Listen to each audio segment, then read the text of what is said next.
Thank you. Mervin, if we could just allow for the share screen so that I can put up the... Yeah, so you've got access there, Mary Angela. Do you see that? Thank you. Yeah. Yes, No, got it. no worries. Thank you. Thank you so much. Anyway, let's just recap from yesterday, our first half of the business basic training that we covered. We started with the introduction of the family business into the session, and then we touched on the, how we are going to find the funding for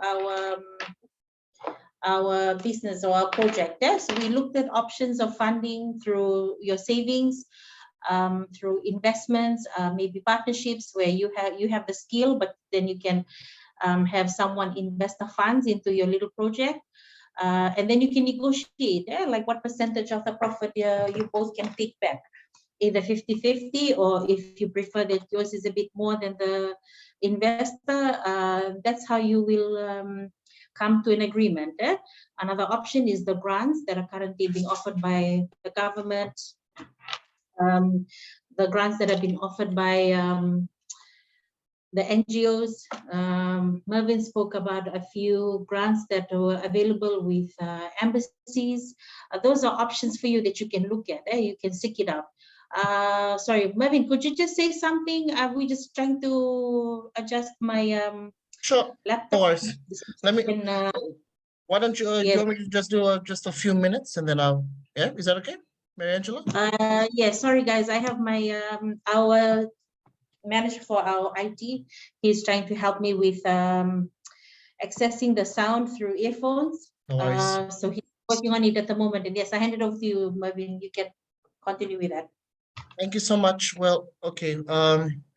Basically, what I wanted to talk about today as well is just highlighting on some of the things that Mary Angela had picked up on with regards to the grants as well as the other fundings that are available for individuals, whether you're doing a startup business or whether you're running a small women's group, youth club, or NGO CSO for that matter. So before that, let me just give a brief update. I see, is Tress Marie on the call? Right, Tress Marie is there. So I'll just put Tress Marie. Tress Marie is one of our senior advisors for Ignite for Change. So Ignite for Change has been one of the NGOs that's been actively involved on the ground. We have a few works that we have done in the past 3 years since our establishment. Just also wanting to point out that Ignite for Change, apart from Tress Marie and a few others that are part of our advisory board, it's mostly run by young people. So I, of course, being the coordinator of Ignite for Change, there are a few others as well that are part of the organization. So what we do as well is that we created this network simply because of the decentralization of resources, opportunities, and of course, funding, which is very evident, especially for those of us that are raised in the Western region, I think, or any part of the Fiji group. We all know that when it comes to donor funding or any other opportunity for that matter, mostly Suva has it. So, and it's difficult for us, as we all know. One is that if you have to go and attend one of these consultations, or you have to go and visit them, money is involved. That involves transportation. If you're not staying, you don't have family in Suva, you need to find accommodation, all those other nitty-gritty things.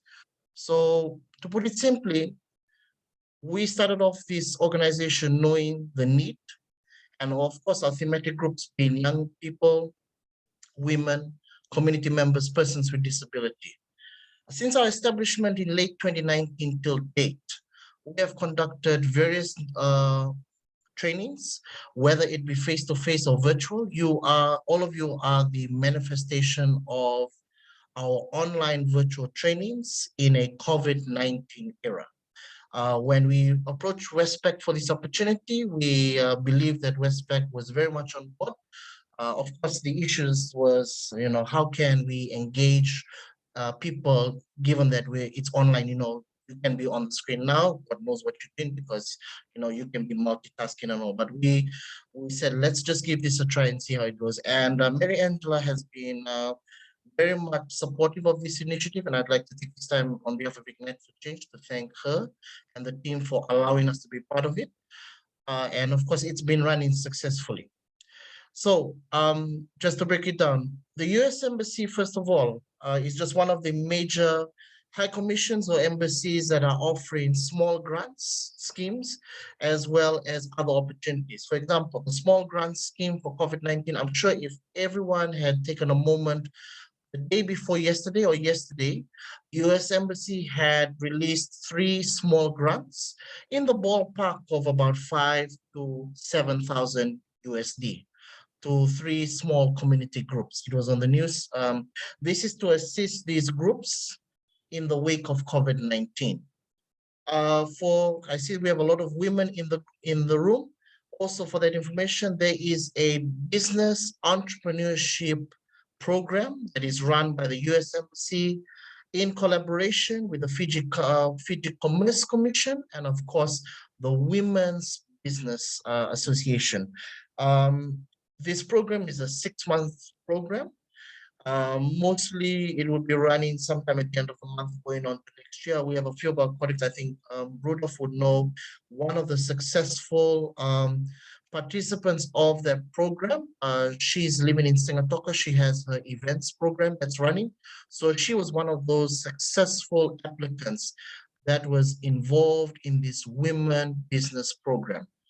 Also, it's not really that hard to get involved in these spaces. I mean, just as long as you have that initiative or the boldness to just say, look, I want to be part of this program, I want to get engaged, the onus is on you at the end of the day. There's also some other programs as well. I'm just going to put up, just going to blow it up on the screen now. There is a program right now that is currently, it's an online program, and we're trying to get, if people are interested, we can get them on board. This is based on the public finance management training. This is a training that is being run virtually by, give me a moment, let me just reclaim the host for a second. Let me share my screen now. Right. Can you all see my screen from there? Yes? You give a thumbs up if you can. Yes. Yes. Okay, right.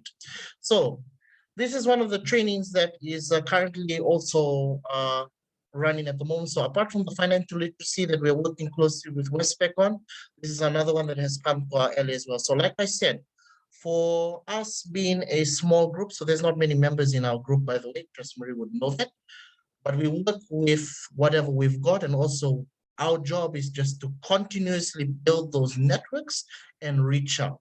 And one of the things that we've learned, I believe, in the past 2 days, even as we're about to begin the next session in a few moments, is that you have got to market yourself. You've got to market what you have, even if it's the littlest things, you have to in some way, market it to people so that people can take interest and sort of say, look, I see what you're doing is good.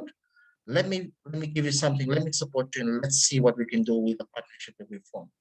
So this is a training that is currently, we're working towards implementing it very soon. If you are interested, post this training, do message us, our email address, I'll put it on the group chat as well during the course of this training. So this is run by, UNDP, European Union, Public Finance Management, very easy online short course. It's just a step-by-step of how this is for, like, Trust Marie, just wanting to I remember the first day you asked Mary Angela about the shares, as well as the other matters, in terms of, the financial aspect of it in depth. So this training will be in your wheelhouse, if you're interested in that. So yes, like I said, it's mostly online. You get a certificate at the end of the day, and it's an accredited one because it's UNDP and of course European Union. So it's very easy.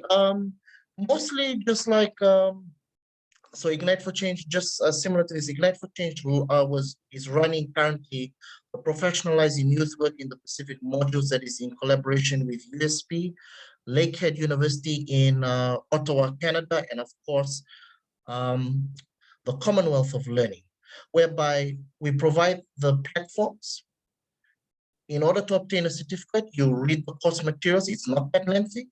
There's multiple choice. And of course, you just each subtopic that you just write, what are your thoughts about this subject matter?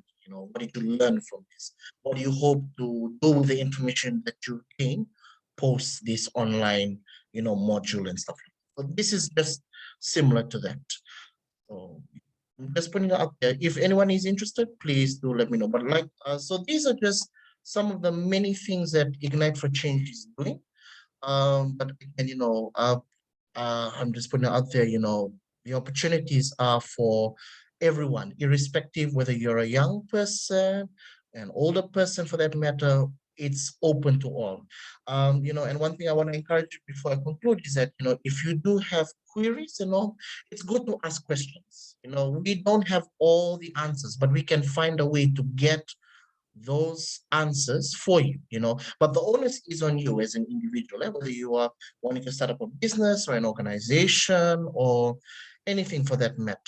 So that's just basically what Ignite for Change does, and some of the programs that we're doing, sort of like a short bio of what Ignite for Change is all about. So with that, Mary Angela, I'll hand it back to you again. Thank you. Oh, Chris, you had your hand raised. You want to ask something? Broderick, is there a date to that course? I see the timing. I can't see a date. Yeah, so thanks, Tress, for that. Yeah, so right now, see, there are a few organizations that have actually booked the dates. So for Ignite for Change, for that matter, we've also bidded for a date for these trainings. So this is, like I said, it's a virtual program. So a few NGOs and CSOs are already running it as we speak. But when Ignite for Change should get the opportunity to be part of it, which is sometime soon, we'll advise not only our members, but also anybody in the room that is interested. I hope that answers your question, Rosemary. Yeah, okay. So you've yet to confirm a date, eh? That's right. Wonderful. Thank you. All right. Thank you, Mary Angela. Back to you.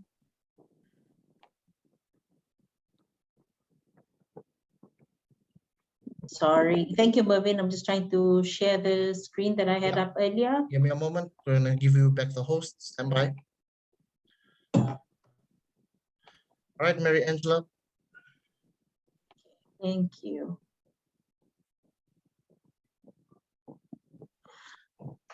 All right. Okay. So thank you for that. And just to continue from where I left off and Mervin took over. Yes, so we spoke about funding, and it was that has been thoroughly explained by Mervin. Some options for us in terms of funding with grants and accessing the ones with the embassies, like he mentioned, with the US Embassy, the ones that are available to women. Also, the workshops that he's offered, and if you're interested, please go for it, because it doesn't limit you. The more you can invest in your knowledge capacity, the better it is for your business and for you to operate and actually fulfill some of your life goals with your business. Thank you for that. So we also were able to construct the balance sheet yesterday, and I hope it made a lot of sense to you, to actually differentiate the financial part of it, the value of how much you contribute, your assets, the one that you own, and the other information in terms of the liability. When your business will start incurring debts, remember that it's part of your financial story as well, for the business. And the profit, how you invest it back into the business, paying off some liabilities or adding some more assets, and it actually reflects in your financial balance sheet. So it's so important for you to understand these terms and understand why it's there, so that you can actually see your business history, the financial history of it, and be able to see how well you're doing, whether your business is growing or not. Yeah. And that's the purpose of us understanding this information. Okay. So today we are going to continue the second half of the learning, and it's we are looking at, is the business making money? All right.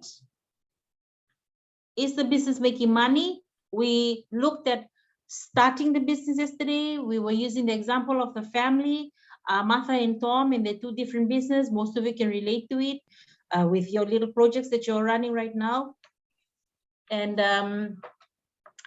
you will be able to understand, the importance of how you begin, what you need to have, the assets, how they help you to operate the business. And then today we will look at, is the business making money as you progress? Yeah? So we'll start with sale. We're going to look at income statement today. And how you can, an income statement can be similar to, how you can forecast or doing your cash flow, forecast for your business finance monthly. So if you look at sales, sorry, I'll just quickly enlarge that so that you can read it. Okay, so sales, I'll read this out quickly to us. Sales, the purpose of a business is to make a profit. We emphasized on this yesterday. A business does this by selling goods or services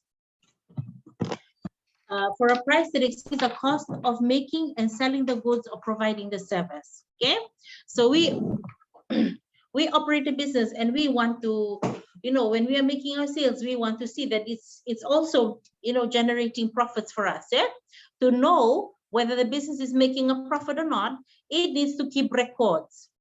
So how many of you are keeping your record of the business money? Anyone keeping records of their finance for those? Yes. Business? Yes. Okay, that was Rudolph. Yeah. Philly, Philly, so the Philly, did you put your hand up?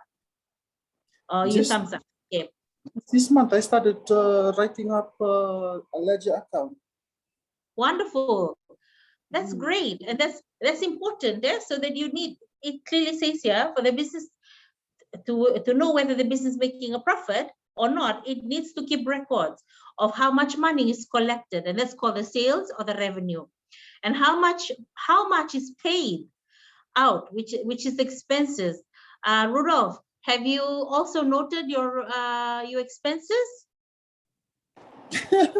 That's the most scariest part, when you calculate the income and the money coming in and the money going out.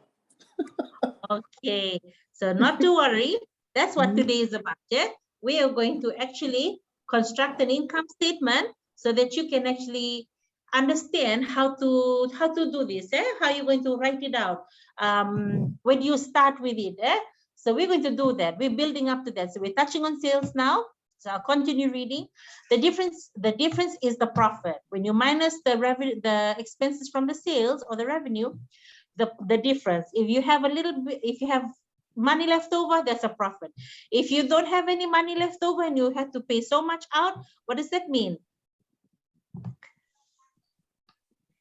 Deficit.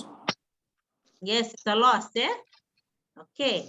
So regardless of how much the owners enjoy running a business, or how much customers like the products, the business will only be able to remain in business if it can generate a profit.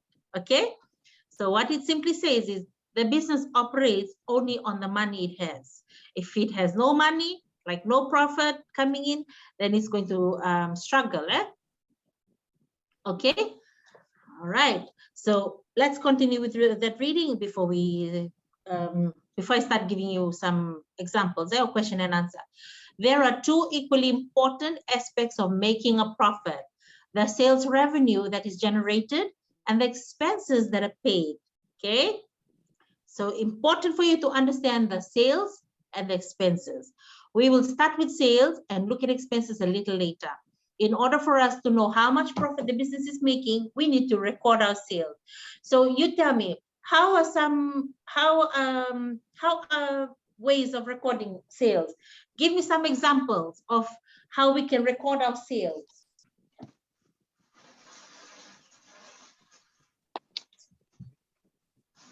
Through your diary note or the receipt that you use. Good. Sales, yeah. Okay, great. Yes. What about like stock taking at the end of the day? You see. Oh, your I stock can. in that. Sorry, who am I? Who's speaking? It's Shuri. Can you hear me now? Yes, clearer now. Thank you, Shuri. Stock taking. So at the end of the day, you see your sales. Okay, good. All right. So one simple way for us to understand. Okay, can you see this? Can you see this?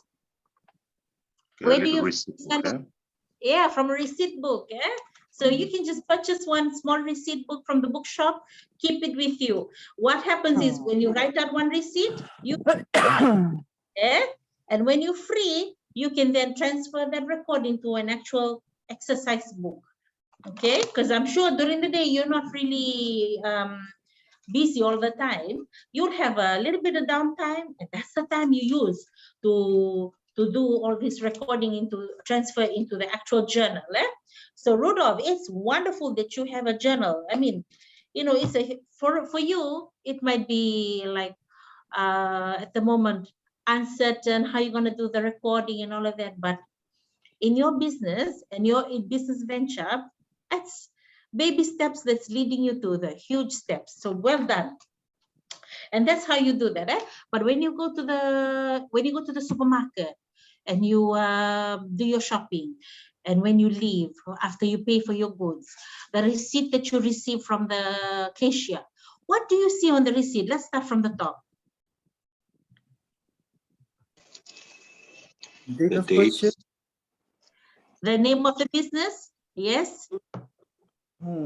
Date of purchase. Date of purchase, the items. The receipt number. Receipt number. What else? The costs. Yes, the price. Price. The quantity of individual items that you buy. Yes. The VAT. The VAT. Yes, the VAT. The total. The total. Yes. Sometimes you even have records of their discount. Like when you buy something on a special, they will show the real price and the discounted price. And then they have the amount you give, whether you pay by cash or by card. And then it'll have the change, yes? How much change was returned to you. And then after that, what else do you see?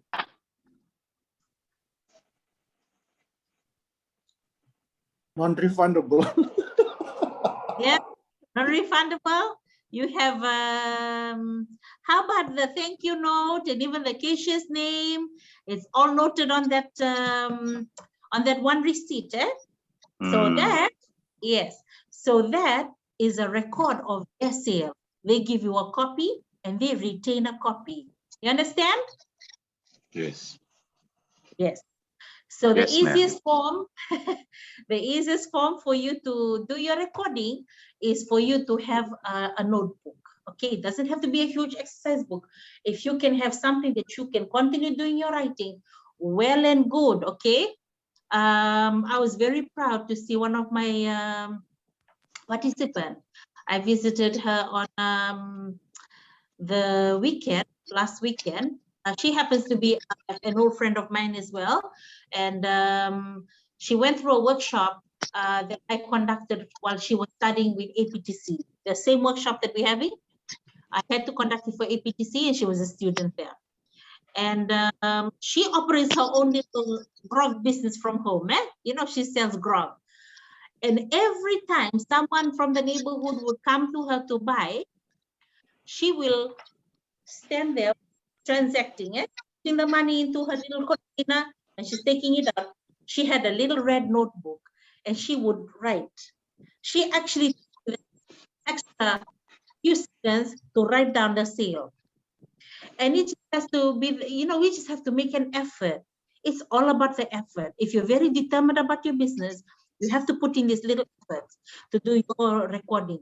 And, for you at that very moment, it might seem like a little bit of a challenge, but in the long term, if you're always planning long term, that what you make makes a big difference. Your record, okay? So I also want us to understand why we are doing the recording, okay? So here we go. I'll quickly read it out to us, eh? Okay, so recording sales. Can you all see the writing? Is everybody able to view this? Okay, good, thank you, Marvin. Okay, so I'll read it out. Recording sales.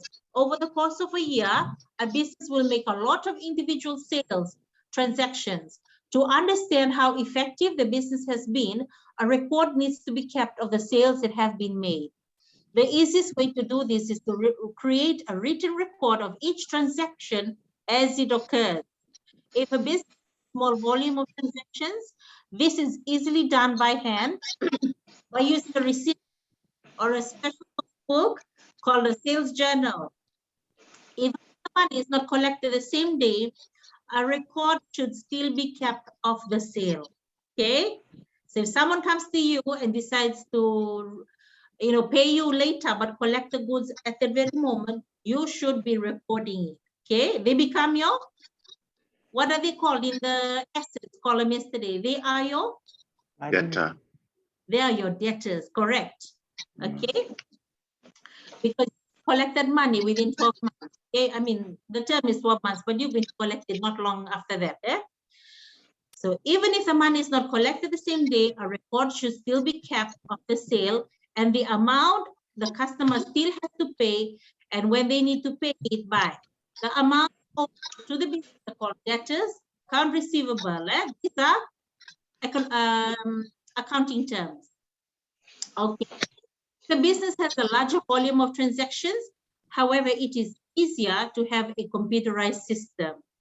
For those of you that have your gadgets, if you want, there's some apps that you can even go into Google Play Store and download some apps where you can keep records. You can actually do that. There were a few apps that I was using last. Sorry, I can't remember at this very moment. But if you go in, you can find these apps, and it helps you to differentiate all expenses by transport, by grocery, or it has it by items like food, all of that. Yeah. So you can use it even for your personal budgeting or your like this for your business. Yeah? Okay. Every time a sale is made, the details are entered into a computer. So for those of you that have laptops, you can actually open a spreadsheet like an Excel sheet and you can enter into the computer. Or with a specially designed receipting system, the product barcode can be scanned, which will automatically update the records. Eh? So if you're very advanced, these are some options that you can consider. Eh? Okay, this is the reason. The important reason why you have to record. Eh? The two main reasons are, at the end of the year, all of the sales get added up to calculate exactly how much the sales have been for the year. Okay. I'm sorry, I think someone's got their unmuted.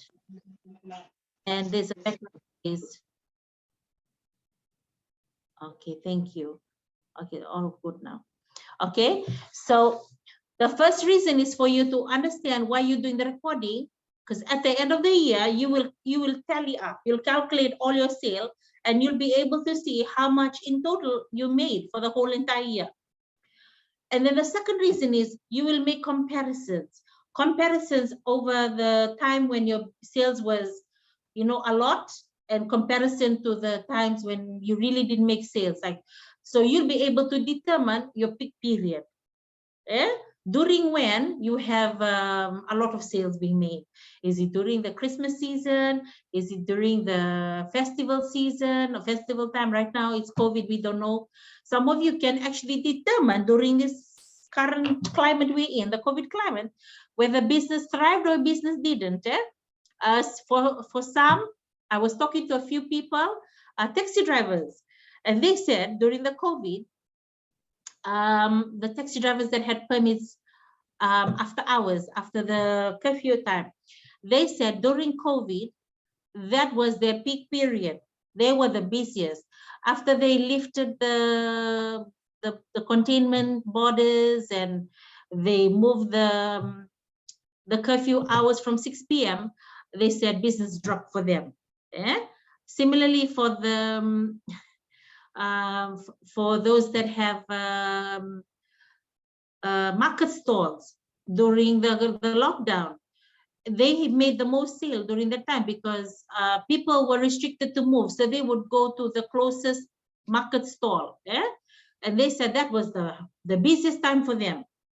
And it was now that everything's slowly changing back to try and normalize, their business is starting to slow down because we have access everywhere now. We can go and do our shopping in town and those kind of things. Now, for others, COVID would have been a bad experience for them. Like restaurants, they've had to close. Some retail shops, they've had to close. So business will reflect for them at the end of this year during those times that it didn't do well. So those are two reasons. One, at the end of the year, you'll see if your business did well. Two, you'll see the different times of the peak period. Okay, so you'll be able to make comparisons. Okay, any questions on sales before we move on?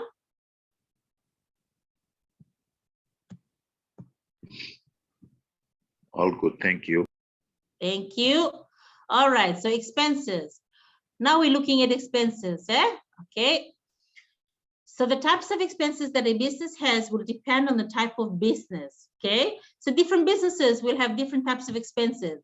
You can't have the same expense as someone that is selling grog from home to someone that is selling barbecue from town. Okay, different expenses. Okay, however, there are some types of expenses that are common to all types of businesses. Typically, all businesses will need to pay wages. Okay, so once you start rolling your business and it's growing, you will start considering paying someone to look after your business while you attend workshops like this. Like Mervin has introduced you to, or he spoke about the other workshops that he can offer. So if you're going to start running your business and you're invited to go to that workshop, you have to take on this kind of option to keep the business going. You don't ever think, oh, I'll shut it down just for one day and I'll go. Try and see that you continue to roll. And this is how you grow, when you start paying wages for both the owners and their staff. You can pay someone to look after your business. Remember, if you're using family, you pay them, okay? Otherwise, what will happen if you don't pay them? You won't get any manpower. True. The next time you want them to help you, they'll say, no, this is just using me, not paying me. Otherwise, they will pay themselves. They'll claim shares in the business. Yes. Next time you come back, they're whacking all the grog. Exactly. Okay. So those are some things that you have to make sure that you try and avoid.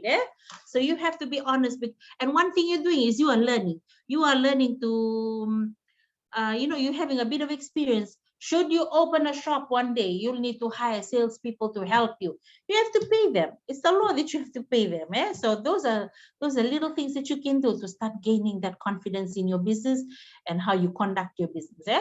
Okay, so many will have stock expenses. Stock expenses is a must.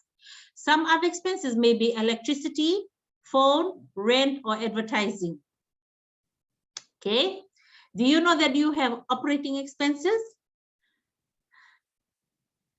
So apart from just paying for your stock expense, like Martha, the tailoring business, she's got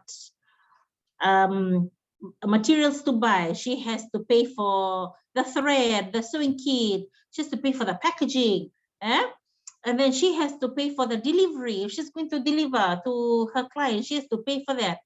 And then she has operating expenses. When she gets up in the morning, she has to go to her stall. Yeah, that's traveling to her stall. That's paying for her transport. And then she has to pay for electricity because her sewing machine, once she's using it. And then she has maybe water. You know, she has water excess in her stall. She needs to pay for that. Maybe she has to pay for her stall rent. Eh? Like the tables, the people that sell in the market, the vegetable market in town, the tables that they're using, they are paying who? Council, the market, Yes. market master. Yes, they're paying their stall fee to the council. That is correct. Okay, so those are called other expenses. Okay, you have the direct expense with the stock and all of that, and then you have the operating expenses. Okay, so in order to know how much profit a business is making, the expenses need to be recorded. You need to record the expenses. The best way to record it as well is to, how do you record it? Journal. Exactly, yeah. Keep a journal. One little notebook, keep writing. When you go and you buy your stock, you receive the receipt. Sorry, I usually like to pull my receipts out. I keep all my receipts all the time. Okay, like this, eh? You get your receipt from your purchase. You take it, you stick it in one A4 paper. Eh? You can glue it nicely on the A4 paper, or you can have you know, like a plastic folder, the ones they have today, that you can actually do your filing. Eh? And you file it. Have a nice clean manila folder. Clip your receipt to that A4 paper, and you file it neatly so that you have a record of it. Eh? So all your receipts, collect them, keep them. Eh? And the ones that they write, the ones that they print, the ones that they stamp for you, you keep it. You don't just discard it. Eh? You keep it, you file it neatly so that you can refer to it. You know, when you have downtime, then you can take out your little notebook. You really don't need a big book when you're starting off. You know, you can start with a little notebook like this. Eh? And what you do, enter one new page, one clean page, write the date that you went and did your purchase, and note it down neatly. Okay? You keep doing that. Doesn't matter that for you, it's like, oh, don't ever doubt your recording. Whatever you pay, you record. If you want to pay for taxi fare instead of catching the bus, write it down. Collect your bus ticket that you use to go and make that purchase to bring the supply home for your business. Okay, keep it, file it, later transfer the recording here neatly, and keep that little notebook. Okay, and that's going to help you to keep a tab of your sales. Okay, so like I mentioned, my friend in the weekend, I was really impressed to see that every time someone came around to buy grog from her, she would put the money into the container and she would stand there with her pen and she would record in a small notebook like this. She was keeping record of all her sale, and that's so important, for us to keep a record of both. Okay, Rudolph, so you understand now how you can actually do the little recording that will carry so much weight in the future for all your business records. Okay, very simple. The one thing you have to remember is you have to make the move to start. Okay, so there you go. I want us to quickly read this out to you on recording expenses. Okay, over the course of a year, a business will pay a lot of different expenses. Okay, in order to understand how effective a business has been, it needs to create a record of the expenses paid. Okay, so that's one method that I've showed us. Clean page, new date, write all your records on a new page, a new day again. If you're going to, pay again the next day, clean page, put the new date, write your expenses. Okay, that's how you can do your recording. The easiest way to do this is to create a written record of each transaction as it occurs. If a business has a small volume of expense transactions, this is easily done by hand by using a receipt book or a special notebook called an expense journal, in which you can record the date and the amount of every expense. So, you know, friends, if you want to make your recording exciting, go ahead, you know, like sometimes we always like to use colored pens and we like to, you know, do a recording different days with color pens. Whatever you do, just make sure it's a clean and updated record. And if you want to touch it up a little bit with however you want to make your recording look nice with stickers or whatever, go ahead. If it excites you to do it that way and it will keep you doing it, keep you on, you know, to continue doing it, why not? Okay. If the business has a larger volume of transaction, however, it is easier to have a computerized system. Okay, so you can, like I said earlier, you can have, if you have a laptop, you can have an Excel page. You can store that page on your desktop and put it as expenses, one for income, for sales, one for expenses, and you just enter, and you can enter it and play around with your Excel sheet. How you can do the calculation. All this is available to us today. Why not? We have to make use of it. Okay, so every time an expense is incurred, the details are entered into the computer. The invoices that the suppliers provide when the business makes a purchase should be kept to maintain records that support the recordings. Okay, why is it important? Okay, it is important to record every expense. Two main reasons.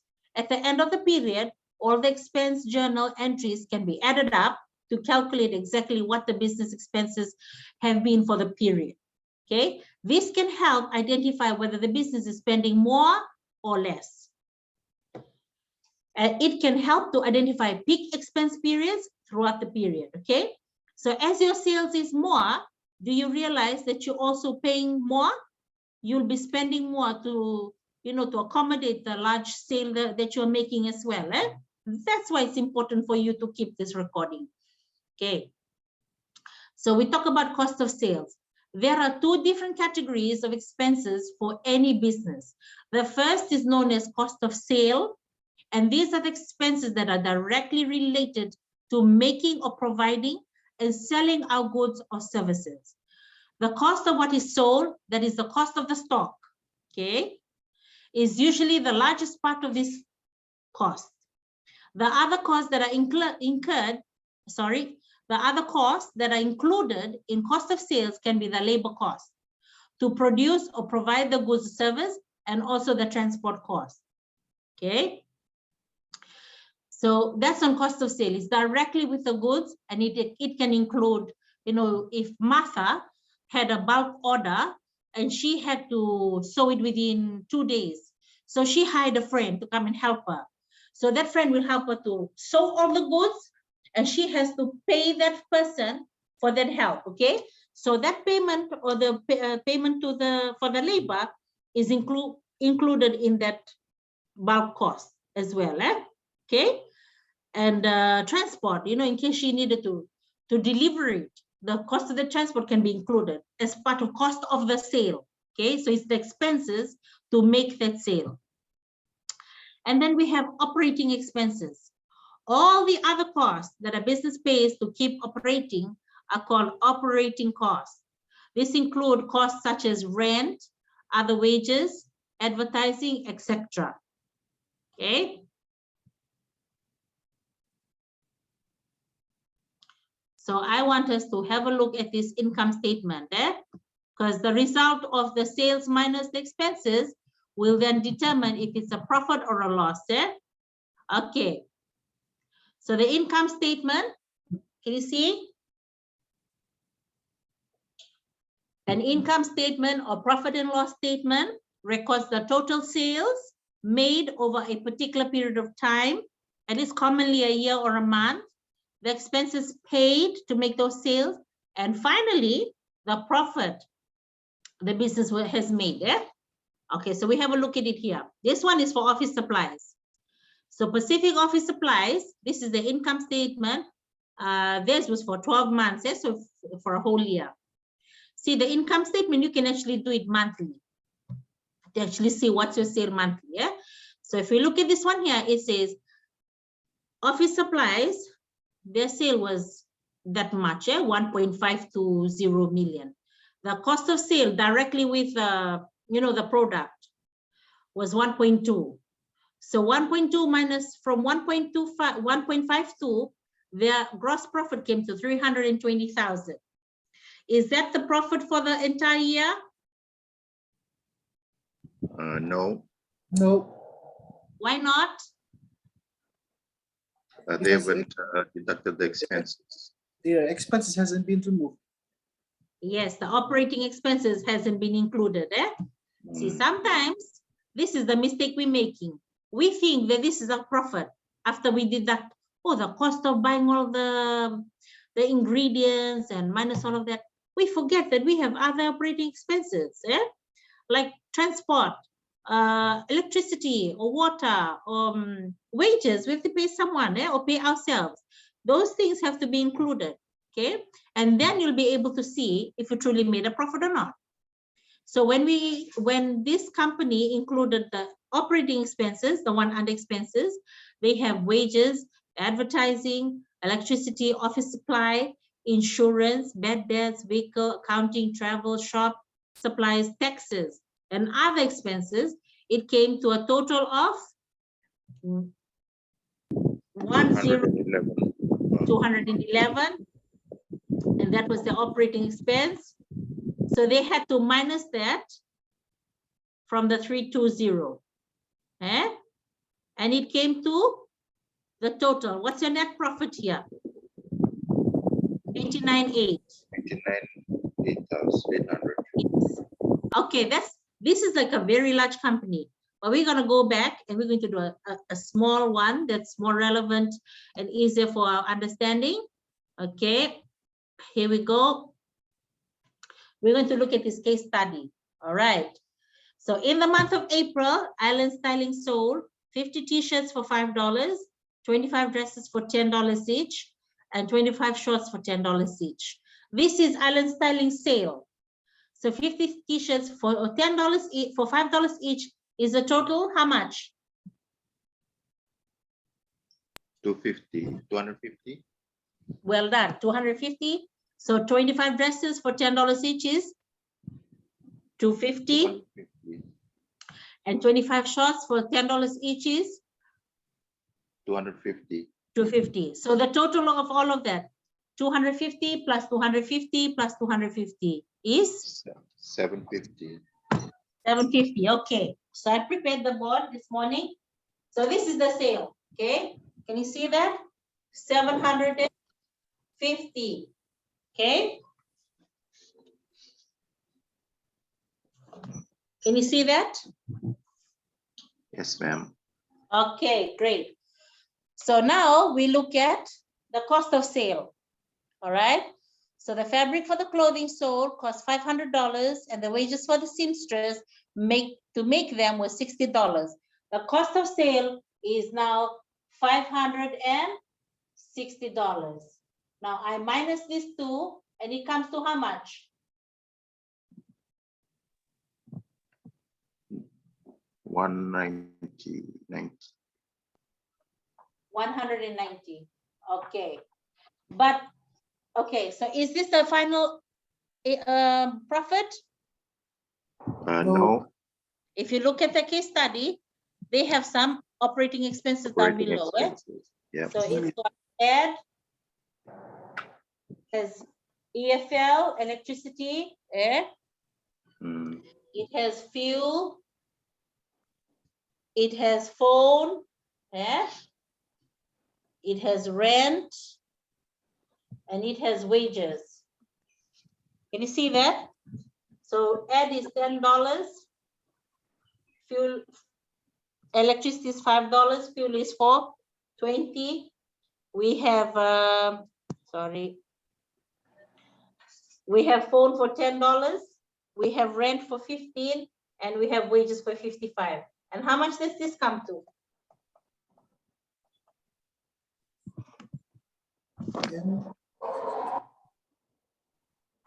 2, 3, 4, 5, 6, 7, 8, 9, 10, 11. 115.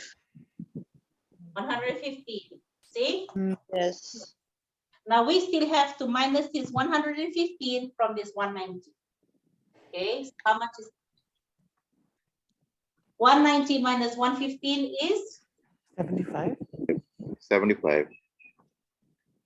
So for the month of April, Island Styling made a profit of $190 or $75? 75. $75. Exactly. Made a profit of $75. So when you're operating your, I will take a picture of that now and I will send it on Viber.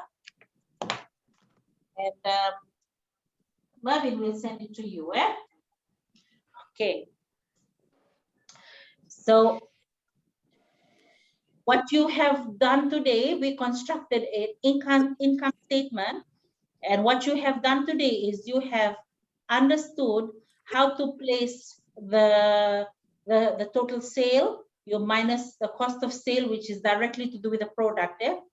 So if I was to use another example, like the canteen, if you have a canteen and the sale for that month was $500, and when let's say Philly was running a canteen, so Philly went and got the supply for his canteen. So he bought all the canned food, the noodles, some little things that he'd like to sell from his canteen, and the total amount of his purchase was probably say $350. So Philly's sale was $500 for that month. Okay, so you minus 350, it'll come to $150 gross profit. Okay, so Philly will be thinking, oh, it's 150 my gross profit. No, Philly will start looking at, okay, my bus fare when I went to buy the stuff. Other things that he pays in his canteen, like electricity, he starts allocating. Then Philly has a phone. He bought recharge because he needed to call his supplier and make the order, and then he'll go and pick it up. Okay, so those kind of things Philly will start adding as operating expenses. So from that 150, the amount of money he used again was probably $90. Just accommodating all those things that he needed to pay for.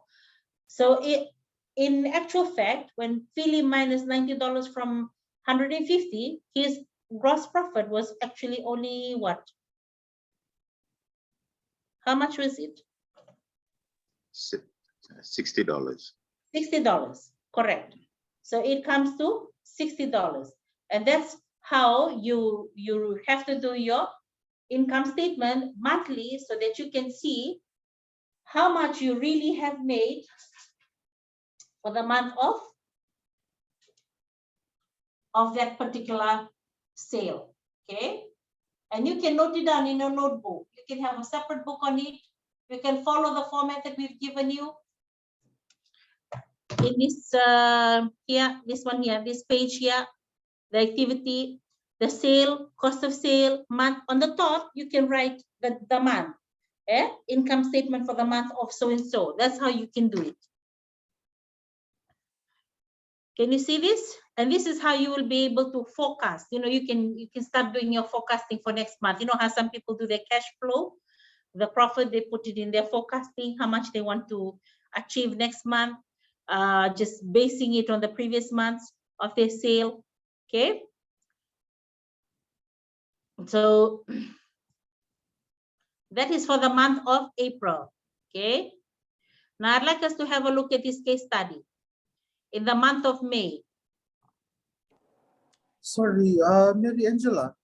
Yes, yes.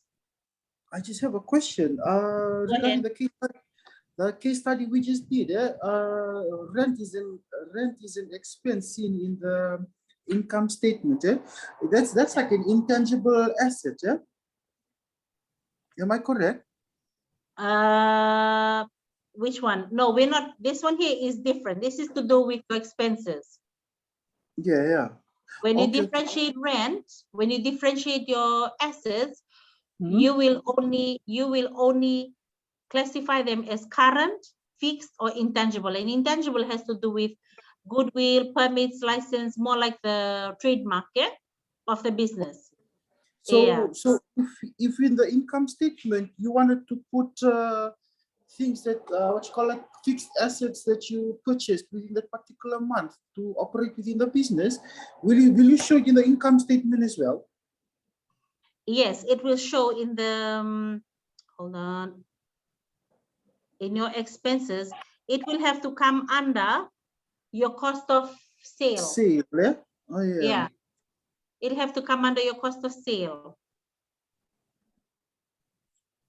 Cost of sale. Wait, Those are all. wait. No. It can come under your operating expenses. So when you're saying that you've spent buying what, a new phone?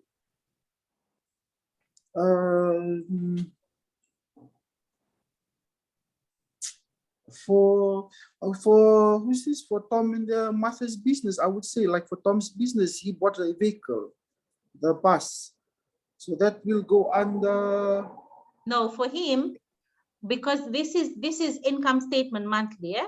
That will reflect in his balance sheet the actual cost of the vehicle, because he loaned and then he's using the vehicle. So it will reflect under asset and it will reflect under liability. You get it? So that it balances. No, so under operating expenses, for him, what will reflect is the fuel cost. You know, what he's paying for to operate that vehicle.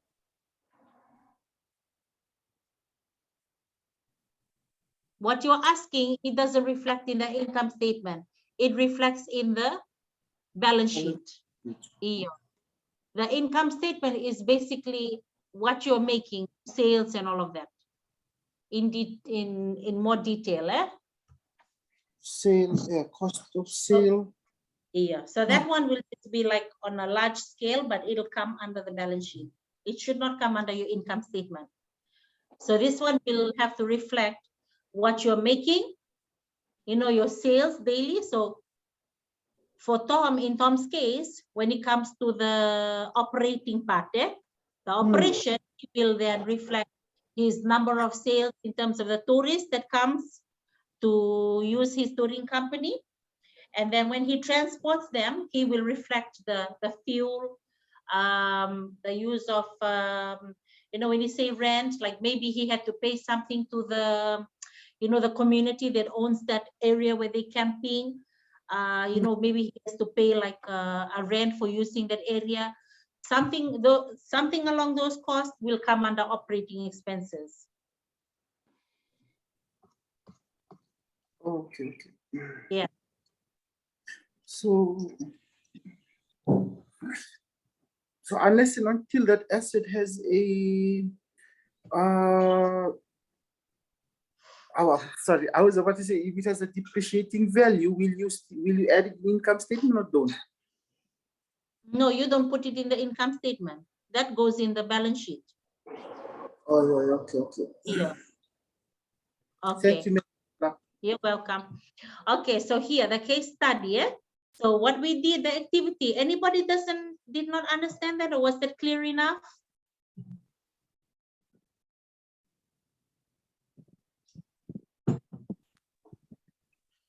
Okay, it looks like everyone is on the same page, All right. Yes, so thank now you. I want us to have a look at, thank you, Philly. I would like us to have a look at the month of May. So after we constructed that income statement, that's the month of April. Now I'd like us to have a look at the month of May on the page, the one that I'm sharing currently. And it says, in the month of May, one moment, someone is, okay, thank you, Temo. In the month of May, Island Styling, this was their sale. Okay, so they did 60 t-shirts, $5 each. Their income was $300. 30 dresses for $10 each. They made $300. 35 dresses for $5 each. See, they dropped the price of the shirt. The shorts. 35 shorts for $5 each. Last month they made 25 shorts for $10 each. This month they've changed the price. So the total sale for the shorts came to $175. Now, if you calculate that, that's those sales, 300 plus 300 plus 175, it's reflecting down below in the income statement, and the total sale comes to 775. Okay, that's for the month of May. Okay, so the cost of sale, the fabric for the clothing sold cost Island Styling 510, and the wages for the seamstress was $70. So the total cost of sale is 580. Okay, so minus 580 from the sale, 775, their gross profit was 195. Now, if you look at the different operating costs, they have ad in the newspaper, they have electricity, fuel for the motorcycle, phone, they have rent, they have wages, and they have now what? Insurance. Insurance. Yes, did they have that last month? No. No. Okay, so good. So now when you look at the table below, all the total of it, like it's all added up, 10, 5, 25, 10. So the total amount came to $235. Can you see the difference? Yes. Yes, ma'am. Did this month of May, did they make any net profit? No, No, they made a loss. the lots of $40. No. So similarly, when you construct your income statement and you have this kind of differences, you note it, okay? It's a loss. You don't guys your page because you made a loss. You don't start thinking twice, should I write it or not? No, you have to record it. You do the needful because it's going to help you understand how you were conducting your business that month, okay? So that you can start coming up with ways of, avoiding your loss. Now, what do you think happened in this month?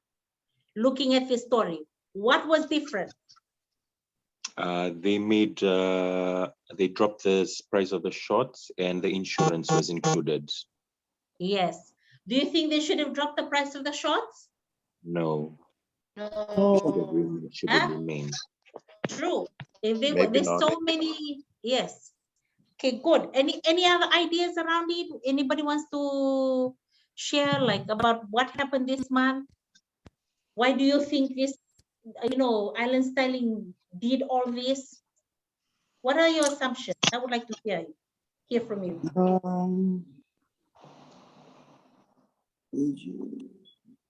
The wages went up and they had to pay insurance for this month of May. Okay, they had to pay insurance. What do you think they could have done better?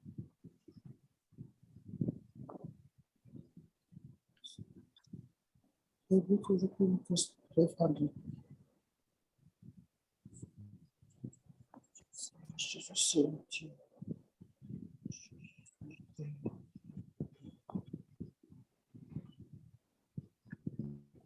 Anyone?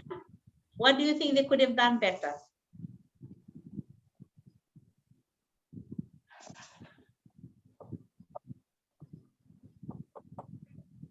What's this thing of fuel for motorcycle?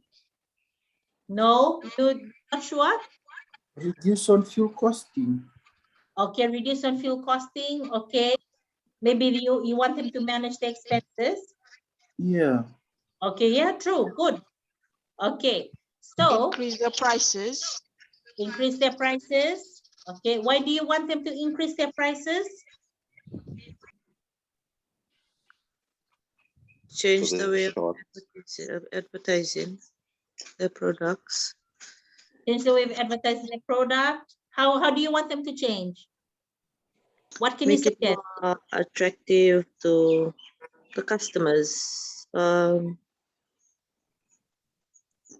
More Okay. trendy kinds. What's in Yeah. the Do you think it'll cost them more if they want to make it more attractive? yes? Maybe they could have a new product. Maybe come up with a new product, okay?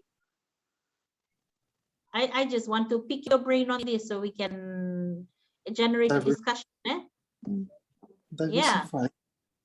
Diversify, okay. All right.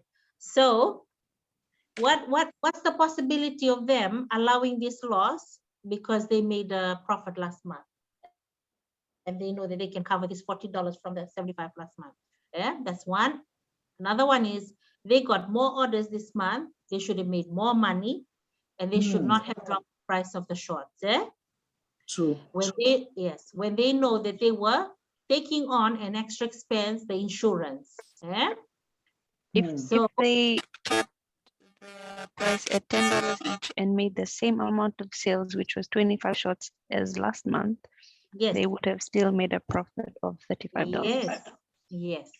So if they knew they were dropping the price of the shots, they should have, maybe delayed the insurance payment for another month. If they were not going to leave the same price, $10 for the shots, so that they can avoid this kind of loss. And in every little project that we want to engage in, like, running our own little business, the best we can do is avoid making a loss and let the money for the business run the business at the meantime. Okay, so very good. Those are some good answers from all of you. Okay, for the monthly make the poor financial decision. Yes. So it all comes down again to your decision. That's true. You have to make sound decision around your money for the business.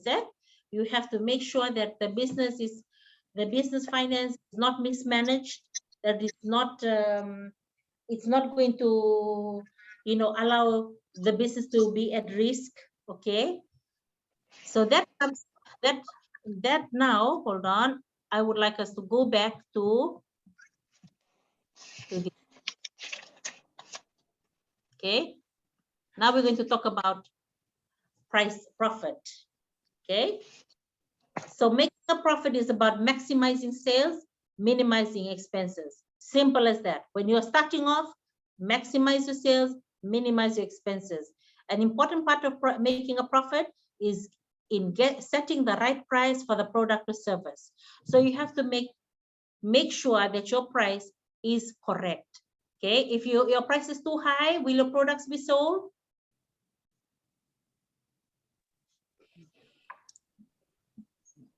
Maybe yes, but maybe the quantity is not as minimal.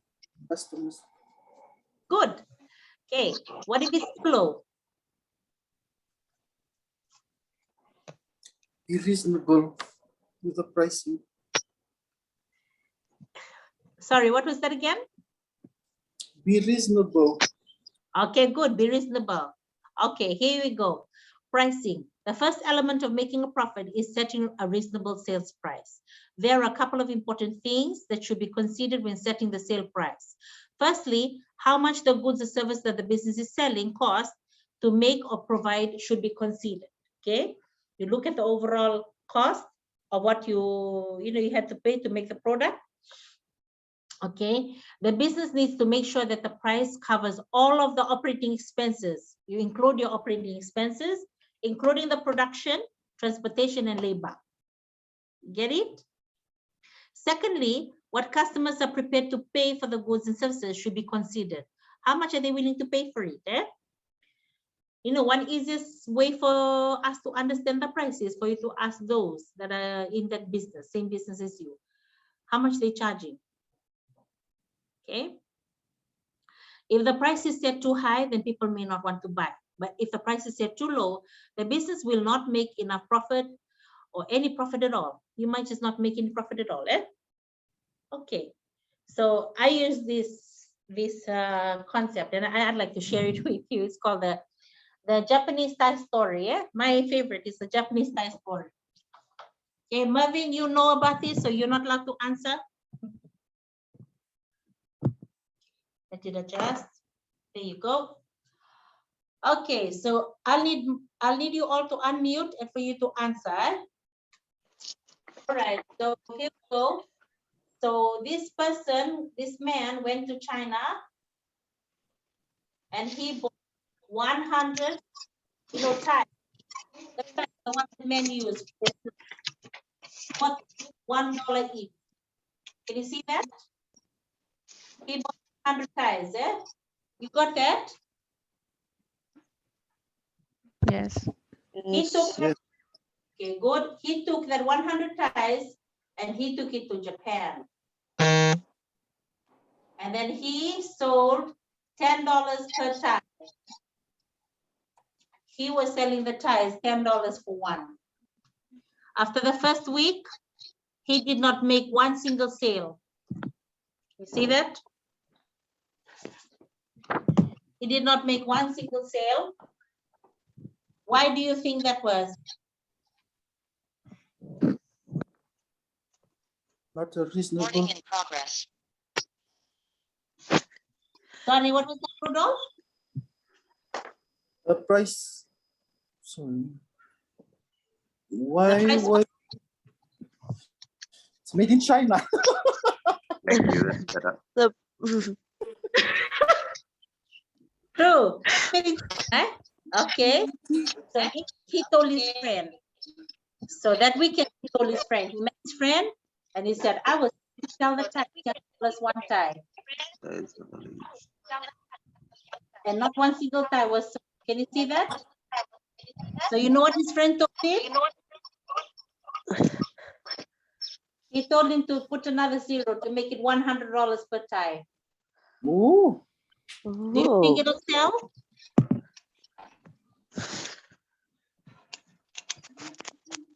No. Do you think it'll? Yeah. He So tried selling it for $10 and he couldn't even sell it. He wants to increase it to 100 per time. but It'll his be friend, 100 yen. Yes. his friend told him to put another zero. So he. Okay. Very So here's the powerful. fun part. You know what's the fun part? He went and tried it, and before the week ended, all the ties were sold out. How do you think that happened? It's a different market. The Maybe different. different market, and they didn't know that it was selling for $1. So in China, and it was a new Yes. product in their market. Okay. Also their currency. The currency. Yes, 100 yen. 100 yen is like $1. The value Okay. they put to the item, eh? Good discussion. All right. Maybe Yeah. somewhere along somewhere, sorry, it's Trace here. Yes, Maybe Trace. maybe somewhere along the line there were good marketing strategies for some reason, and they were able to add another zero, but otherwise greedy that one. Okay, good. I like the fact that you gave you some, generated some thoughts around it. So we were touching on pricing. We were talking about on pricing. And then I suggested, ask the people that's already in that market, like selling in that same business. When you ask around, you'll get the answer only if you make the effort. And you have to remember the type of market you are selling in. China and Japan are completely two different markets. They may be in the same region, but they're completely two different markets. What is cheap in China could be considered expensive in Japan. Regardless of the quality, you have to understand how that market operates. They want things expensive, then it'll be bought. So you were on the right track there, Philly, when you said, the kind of market he was selling in, and the people, and his friend knows. So his friend said, put another zero. Only if it's expensive, then people will buy it. Can you see that? So those are some strategies, and those are things that you need to know. When I started the training yesterday, I said, you have to have the skill, you have to know your market, what people like, what people want, what price they're willing to pay. You have to do your homework, do your research, ask questions. You have to do all this little background check so that when you're going to start this business, it's going to generate profit for you. At the end of the day, you want to make a profit. You don't want to be wasting your time or wasting your energy or your product, okay? Yes. So that's what you need to understand, okay? So when it comes to pricing, pricing is a totally different workshop altogether on its. So we're just touching it briefly here, just giving you some ideas, but this is something for us to share. When you know something, you share, you tell the whole group how best it worked for you so that everybody can feel confident to try new things. Okay, so on profit, we also have to be mindful of the expense. If you really want to make a profit, you have to learn to manage your expenses. And that's where the record keeping for your expenses comes in very handy. Every time you buy something, you pay for something, check it. I spoke about this 2 days ago in the financial first step. When you go out and you do your shopping, you get your receipt, check it. Check the things that you paid for. Don't forget that people behind the counter are human beings and they're bound to make errors. But if you do your part and you do the check, you'll be able to identify if there was an error made and you are able to recover your money so that you're not paying for something that's, that's going to take money out of your pocket. Okay. So similarly for a business, your record keeping is going to help you all the time. The more you see where you can get better price, if you feel like, oh, this supplier is charging me more, you can look for a better price to another supplier. Those kind of things you have to keep tab on. You have to keep looking for where you can minimize costs. Okay. So here, expense management is another important part of running a profitable business. To make a profit, the expenses must be kept to a minimum. But expenses shouldn't be cut, okay? It shouldn't be cut just because it saves money. There are some things that need to be paid because they're essential to keep the business operating, okay? For example, if you start to grow your business like that, Martha, she wanted to add insurance because that's protection for her business. So she shouldn't have to cut it just so 1 month it has to be accommodated and all of that. You have to pay for things like, especially in the operating one, you have to buy the phone, you have to use it for advertising, you have to use it for making calls. So you shouldn't have to cut it just to save money, but there are things that you can manage in terms of transport. If you can catch the bus instead of catching the taxi, sometimes we start to generate profit. We start to feel comfortable. Oh, hey, it's okay, I got money now, I can. But you have to continue to be aware and alert. You have to be alert to any expense that you can avoid doing. Okay. So the best thing to do is to question each expense. Question each expense. What can I do better here? Ask if it is really needed to keep the business running or whether it is just something that is nice to have. Okay. So then if the expense is necessary, get the best possible quality at the cheapest possible price. Okay. So that's what you really have to do. You have to get the best possible quality at the cheapest, best possible price. Everybody understands that? Yes, ma'am. Yep. Okay, if you don't understand, don't hesitate to ask, yeah? Okay, so there you go. The sales minus expenses will equal your profit or your loss. And that builds the income statement. That's what we were able to construct this afternoon. Sorry, this morning. Okay. All right. So now, how do I keep the business going for the long term? So we've started. We've looked at how the business is making money. Things we can do to keep the business operating. Things we need to, we need to own in terms of record keeping. Now we look at the long term. When you start something, you don't want to start it and then suddenly it's like unheard of again.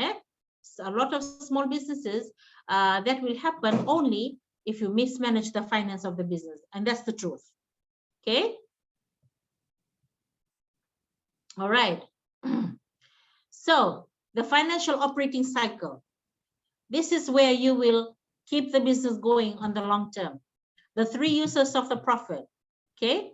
Ensuring a business is around for the long term will depend on the business's profitability and how effectively it uses those profits. Okay. So the profit of the business and the money for the business is what keeps the business going. Once you remove that, what happens?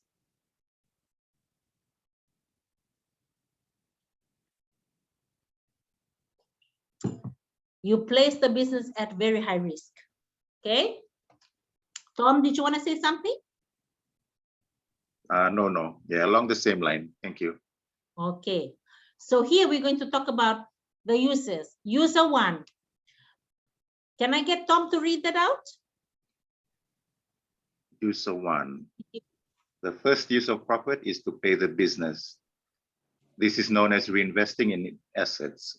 This means that the business is keeping its profits as cash, purchasing new stock, upgrading equipment, or investing in other new things that will help make more sales. When the business reinvests in assets, it is retaining earnings in the business. Good. So that is simply telling you, once you start generating profits, you should be using that profit back in the business. Okay. So first use, pay the business, reinvest back into the business. User 2. Can we have a volunteer to read the use of the profit, the number 2? Sue, thank you. You can read that out for us. Used to pay the people the business owes money to. The second use of profit is to pay the people that the business owes money to. This includes money owed on loans, overdrafts, credit cards, or to suppliers. Technically, this is known as reducing debt. When the business reduces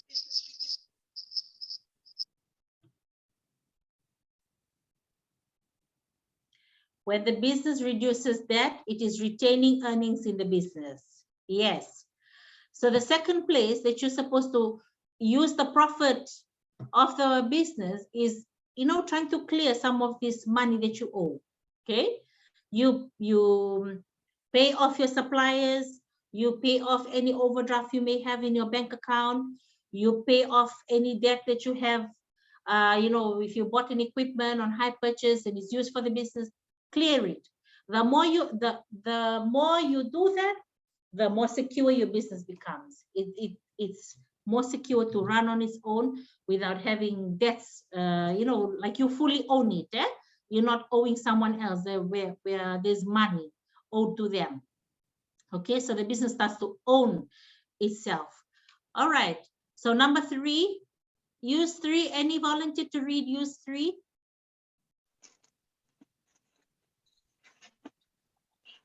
Pay the owners of the business. The third use of profit is to pay the owners. We call this taking it home. When the business pays profits to the owners of the business, the profits are taken out of the business. The elements of the financial statement can be drawn together as the financial operating cycle. The cycle operates within every business, regardless of the size of the business or the industry that it is in. The cycle shows the relationship between the income statement and the balance sheet. The key to a sustainable business is to keep the financial operating cycle. The financial operating cycle shows how a business sources and then uses its assets to generate sales and profit. It then shows how the profits are used, either by being retained in the business or being paid out to the owners. Okay. So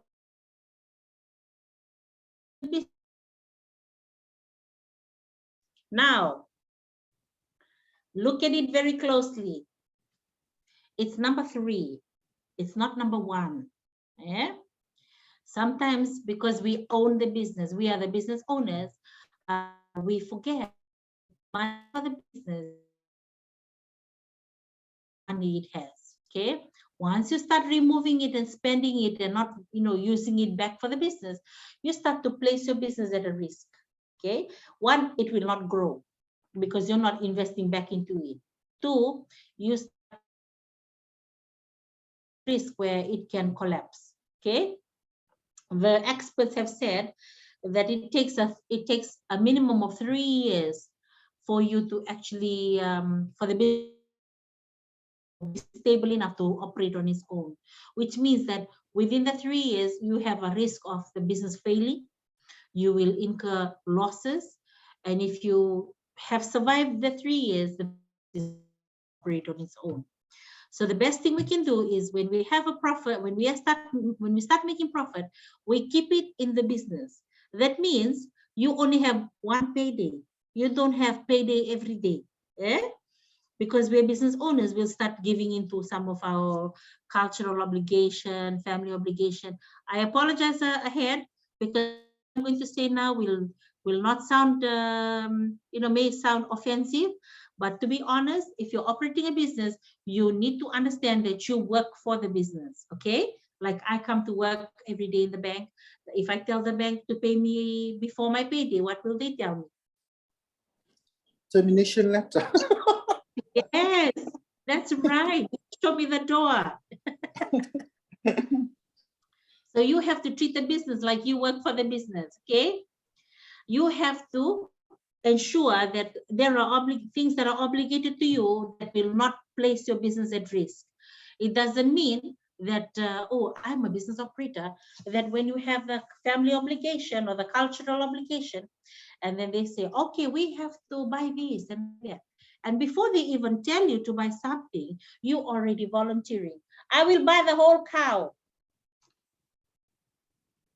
And then after the discussion, you go home and then you start to, stress yourself out thinking, man, why did I even do that? That's called pride.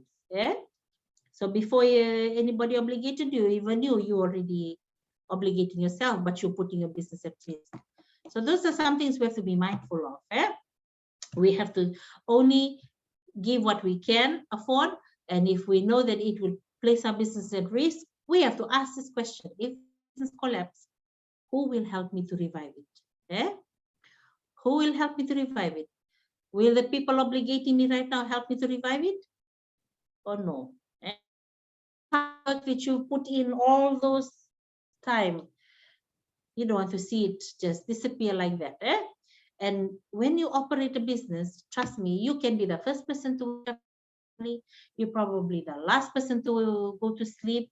You will have to put in a lot of time, and you really have to sacrifice a lot of time, a lot of thought, a lot of commitment to do all of that. You want to see that your business will grow. You don't want to see that, oh, it will only stay at that level you started it. You want to see it grow. You want to see that it will benefit you and your family. And you want to see it have that it will help you to achieve those goals that you have, business goals, personal goals. It will achieve all of that for you. Okay, good. So, sorry, just change the view for you. One moment.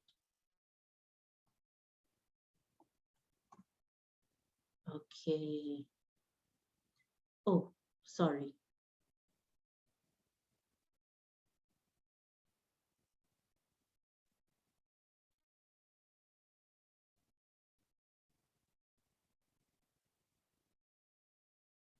So these two, they relate to each other. Can you see that? See how they connect?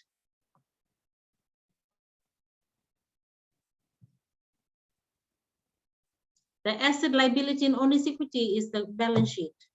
And the sales and expenses and net profit are your income statement. So when you make a profit, this is where you can pump it back into your business. Reinvest in the assets, reduce the debt, and then you can spend on yourself, take it home. And I said that's number 3. You wait until your business is secure enough for you to be able to achieve that. Okay. This is a picture of the financial operating cycle, which shows the relationship between the balance sheet and the income statement. The financial operating cycle forms the core of financial activity in your business. Okay. So remember, you can have all the skills, you can have all the ideas, but if you mismanage the money and you lack the knowledge, or you don't make the effort, even though you have the knowledge, you don't make the effort to maintain the financial part of your business, you will place it at risk. Okay. So once you do that, if you do that, you will see the difference. Okay, so planning for the future. So your business is fully operating. It's making profits. You are growing, all of that. Now you plan for the future. So in the past year, our business has made a profit. We are happy that it can cover costs, but would like it to make more money next year. So the two business, Island Styling and Waterfall.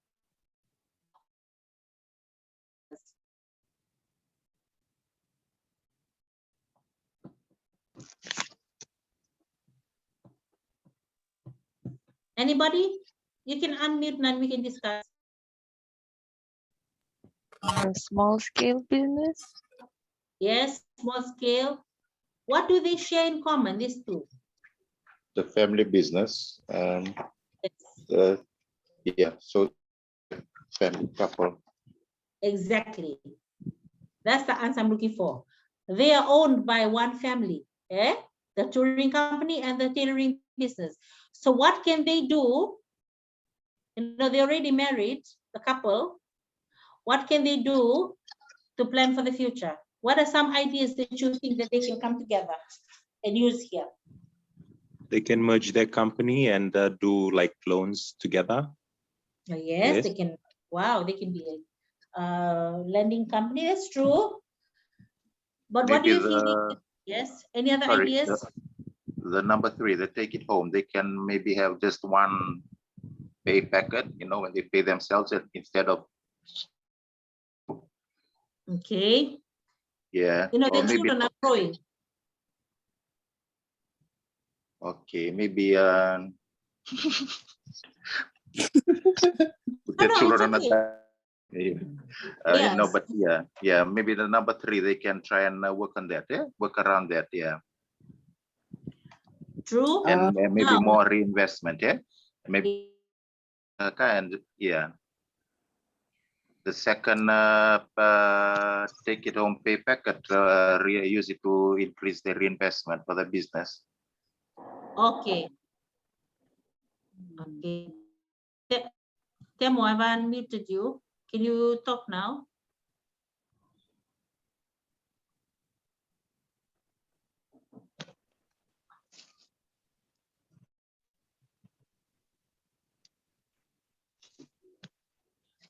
They can invest in their children's education on what you call this, on finances and all that, so they can run the company later.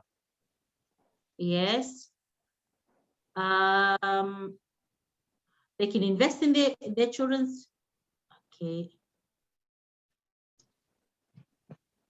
Sorry, Broderick, can you unmute everybody? Marian, yeah. Sorry, can you hear me? I think Tam was struggling to unmute his. Give me a second. User. Give me a moment. Okay. Right. Yes. Yeah. Rudolph, you can continue. Okay, I'm just basing it on what I'm looking at income statement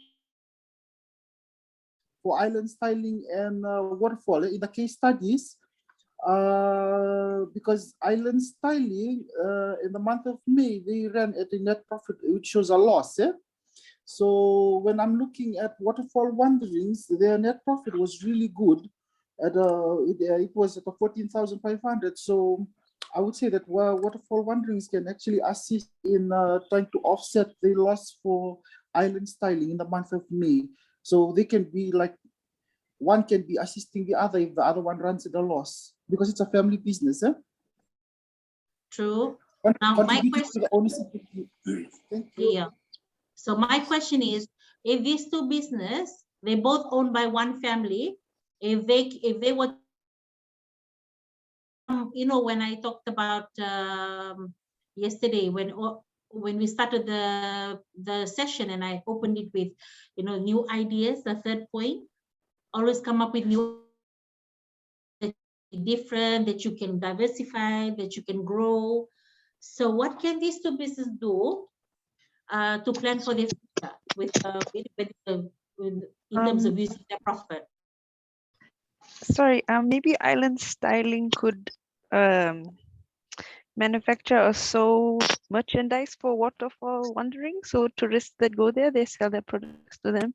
So they sort with the waterfall for their tourists, so that way Island Styling, they are pumping out products and waterfall is helped sold along with the sales as well. True. Very good, Sherry. Good. That's a good idea there.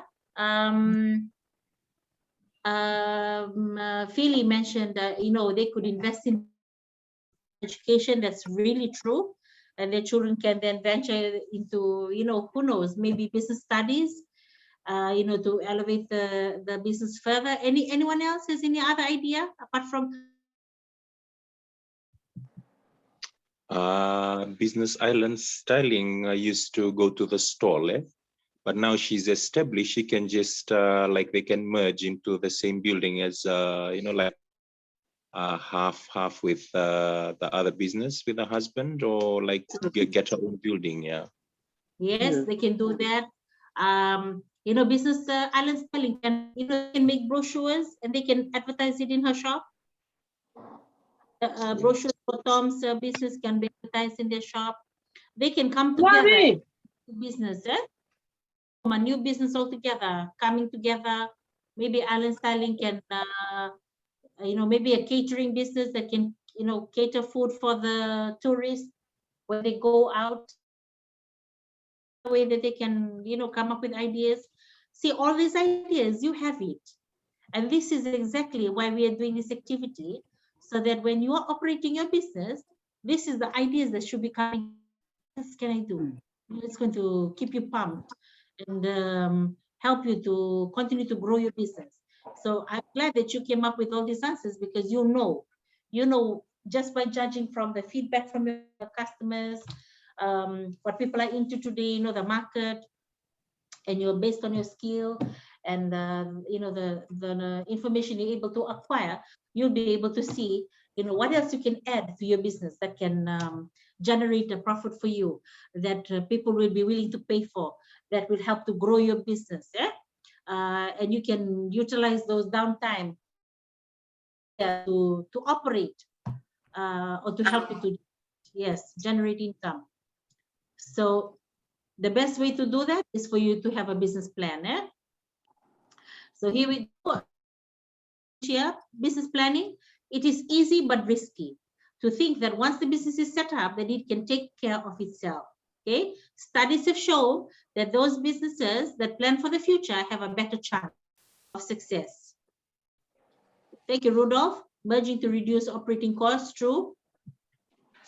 Okay. So studies have shown that those businesses that plan for the future are better than those that don't.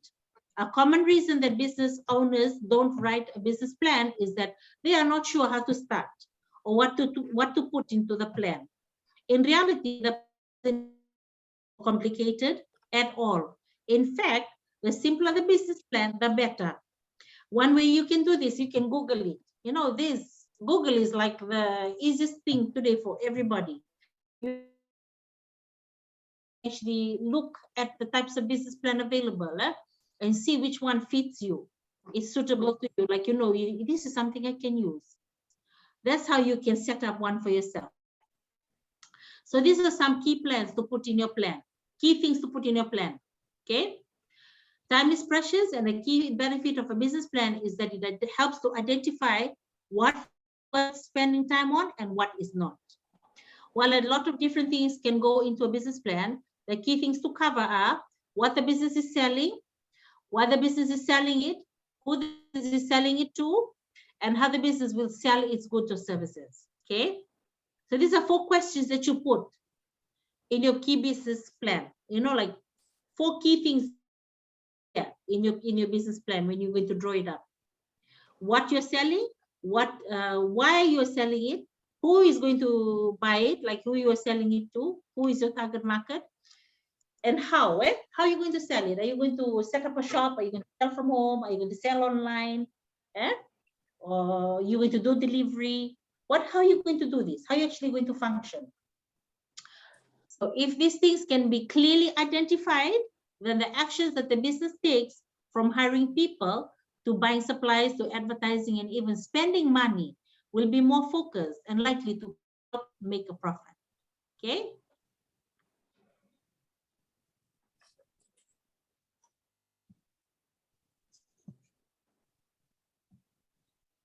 Any questions for that before I conclude? None from here. Okay. So I'll just quickly conclude for us. So throughout this workshop, we have looked at some of the basic concept of managing the finance of the business. Every business starts with a simple plan. Sorry, every business starts with a simple idea. That idea needs money so that the assets can be bought, that the business will use to generate sales and ultimately make a profit. The best tools available to manage a business finance are the balance sheet and the income statement. So keep recording, do your recording. Don't fail to record every sale, every expenses the business incur. Record. This workshop was designed to help you understand how they work and how to build them. We were able to create a balance sheet yesterday and we did the income statement today. So this is the beginning of your journey to make in the long term. Use the tools that are available to you. I would recommend, use your gadgets, use your electronic gadgets, your tools, your laptops, recording, keep it, stored properly. Have a look at your expenses.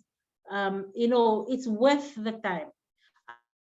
Out of experience from operating a little business as well, it has been eye-opening. Just to do the recording gives you a lot of ideas on what else you can, your next step, how to make it happen. It can be very exciting, can be very exhausting, but it's very fulfilling. Very fulfilling when you know that you can achieve this kind of things. And another thing is, you are your own boss. And another way I can put it is, you don't actually work when you're doing something you love. When you know that it's something that's that is your passion, it doesn't feel like a job. It's just something you enjoy doing. I mean, if running a business is your thing, I'm pretty sure you won't even feel like you are working because it's exactly what you've been wanting to do. Okay. So in this booklet, we have a glossary. We have terms, the simple definitions of all the financial terms that we use. You can refer to it. Our doors are always open at Westpac. If you ever need to come in and just clarify some things with us, do not have the answer. There are accountants here in the office. We have economists, we have accountants that can help us to get the answer to you. So with that being said, I wish you all business journey, and I would like to take this time again to thank Ignite for Change Fiji for actually making this happen for you. We have been happy to be on board their program, and we hope that we have delivered to our best. And we just want to wish you all the very best, because the goal for us is we want to see and we have seen them in the almost the 10 years I've been running the markets. I have enjoyed watching most of you, from beginning to hold hand workshops and to walk into the supermarket and see your product on the shelf. It's just beautiful. And that's where your journey, this is where it begins, with all these little things that you are investing in with your business. And with that being said, thank you so much and have a lovely week, the rest of the week. Naka Mervin, I hand over back to you. Thank you so much, Mary Angela. Very much appreciative again for taking up time for this important training. I think these 3 days has been a lot. Just like what we'll do, that's why I asked if we could just start from now. We only have a few minutes to go before we disperse. Yep. What we normally do for everyone, each and every one of us, is that Mary Angela would just call out people at random. So it's an inclusive thing. So we're going to allow everybody to have a moment just to share their thoughts on what they've learned. So the two things to keep in mind, so just be ready. Not that hard, is to first, what did you learn from this training? Number two, now that you've gotten the necessary knowledge and skills, what will you do post this training. So let me start it off first, and then I'll ask Mary Angela to pick somebody else at random. I'll start with, let's start with our own team members. Chris Marie, over to you.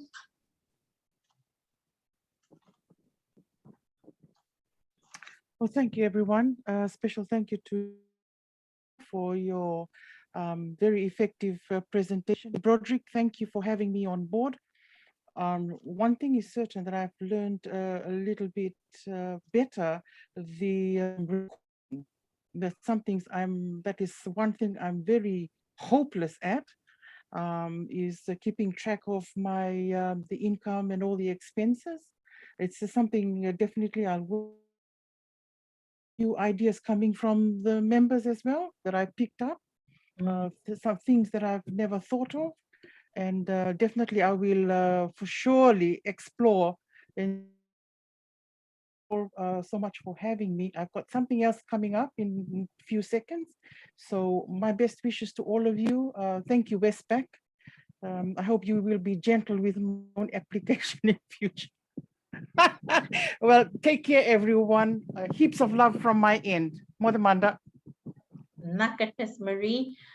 So I'd like to, oh, Philly, you have your hand up, or were you clapping? Naka.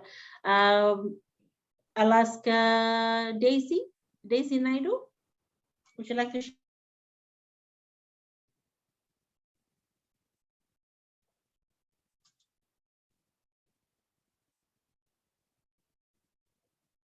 Daisy? Yes, thank you. Thank you. Sorry, I couldn't hear the. You know, what have you learned from this workshop, and where do you see yourself taking this learning? Like, what was the best thing that you took out from this, and how would you use it? How would you use it to benefit yourself or your business? Naka. Naka, for this, I've learned so much about, especially the balance sheet, and how to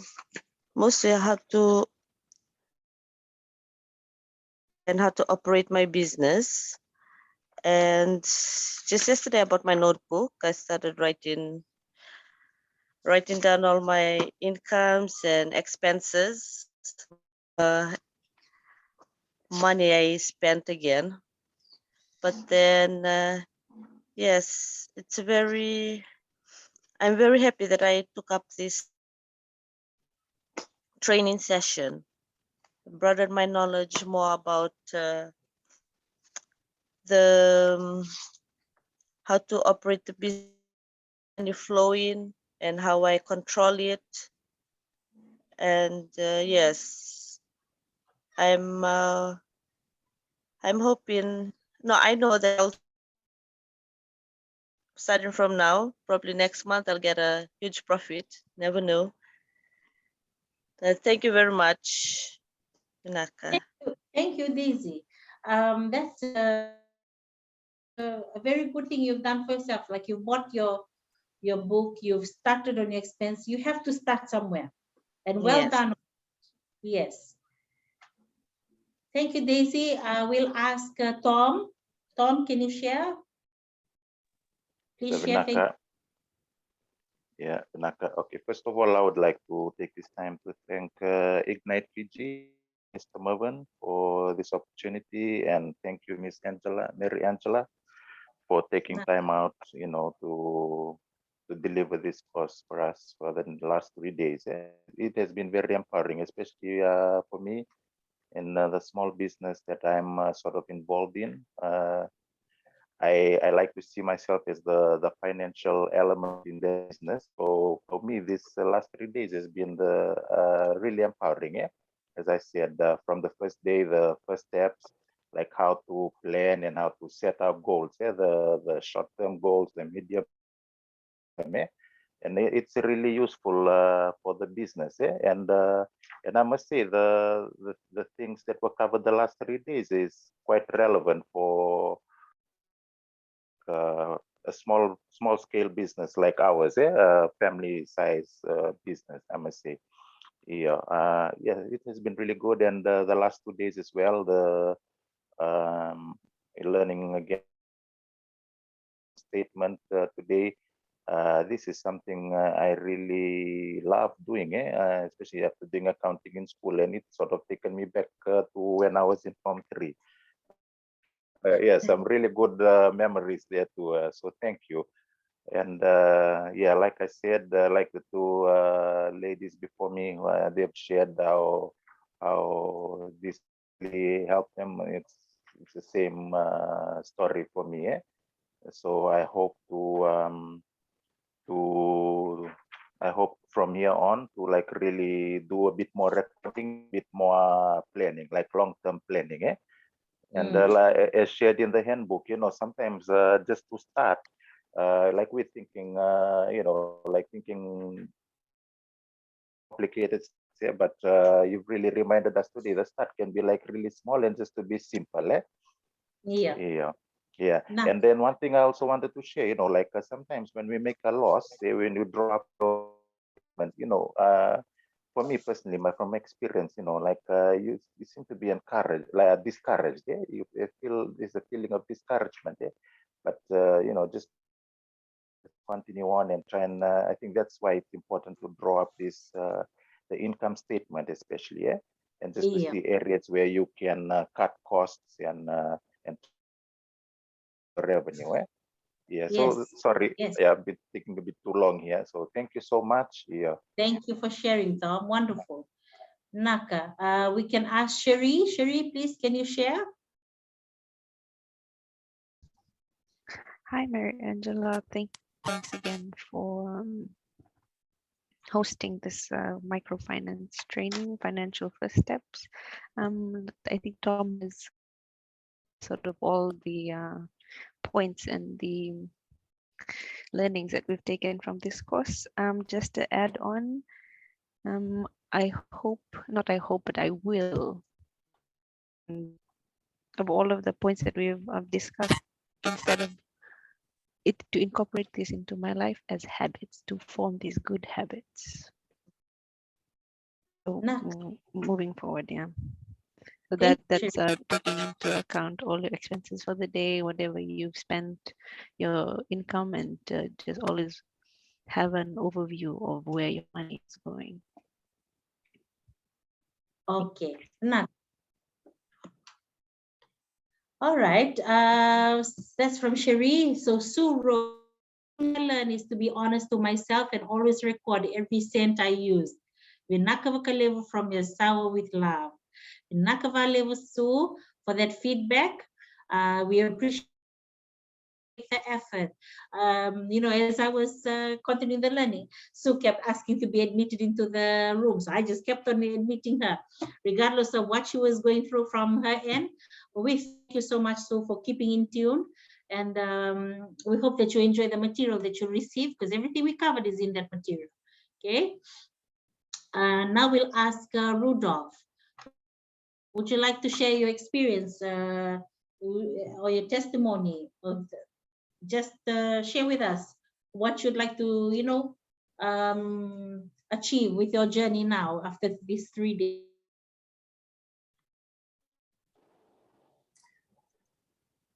Sorry, I was just I was just recording what the receipts that I just got recently. Now that I've meant, I just remember that I had receipts to record from yesterday. It's not updated it yet. But anyways, thank you, Mary Angela. Thank you for Fiji and Brody for recommending me to attend this course. It was a really good thing for me. I started doing I would say bookkeeping. Well, when I started doing bookkeeping for this month, and because I included I started purchasing fixed assets. Was like what you call this, the things that made my expenses go up. So after the fixed assets were purchased, and then I started going in. I do a cake business, baking in general. So I started buying ingredients, and it seems like as I close the week, the minus sign seems to be increasing every now and then. So I'm always worried that so I try my best to try and reduce it somehow or the other, and then that comes in, it eases everything, but still that negative sign bothers me every now and then. And today, after when you mentioned that not everything goes into the income statement, it is put into the balance sheet, and I think it just gave me a peace of mind after that to know where to place things in the correct in the correct statements. Not everything goes in here and there. So I look forward that after I will readjust everything today, that negative sign will go missing. So I have my fingers crossed that I'll have to go through bookkeeping after this again and sort it out. And yes, thank you. This training here, it really like what Tom said. For me, I did accounting back in secondary, and as I have my brains have become rusty in the financial aspect of things. But thank you for this is like a refresher course for me. And now this puts me back on track in how to handle the finances in the my business, Vinaka. Vinaka, Rolf. So now we'll ask Temo before Philly ends our sharing, and then we'll give it back to Mervyn. So Temo, we'll hear from Temo now.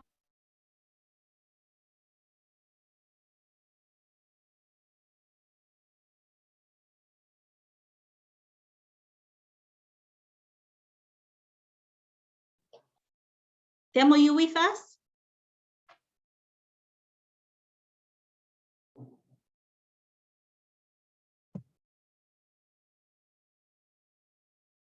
Temo. Okay, maybe we ask Philly, Oh, thank you, Angela. I'd like to take this time to thank Ignite Fiji, Mr. Mervyn, and also our facilitator, Miss Mary Angela, for this opportunity that you've given us for the last 3 days, for the past 2 days, and inclusive of today, that we're imparting to us the knowledge of how to manage our finances with our business that we are in. I believe most of thing that came, I had already placed in my heart before I started this before this course was begun, was that to know how my finances would go from here, from after this course. And my business started last year, and most of the are going, and exactly how I had wanted this course to go. It really helped me through a point-by-point presentation that you had given during the past 2 days, and inclusive of today. One thing that I learned from this is when you start imposing questions to daily, the things that you do, especially in your finances and the things that you have to buy, this all adds up to your finances.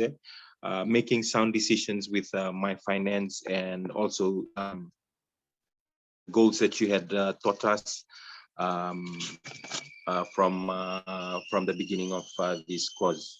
I've learned to. I started off with a diary when I started my business last year, but then like how you said it, it came to a point where I felt it wasn't relevant to what I was doing. But then I found out now that it is there.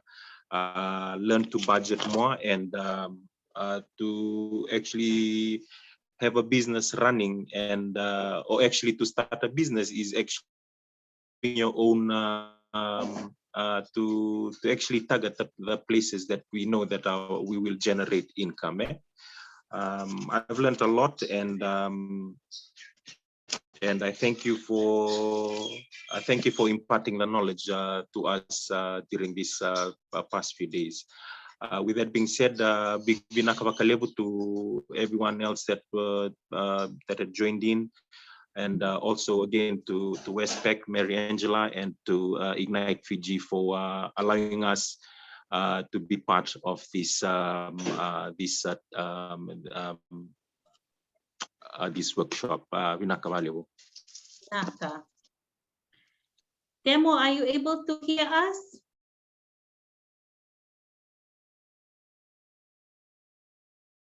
Would you like to send us a message?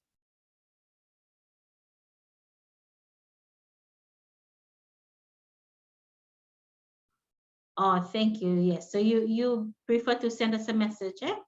Okay, so I can read that out to everybody.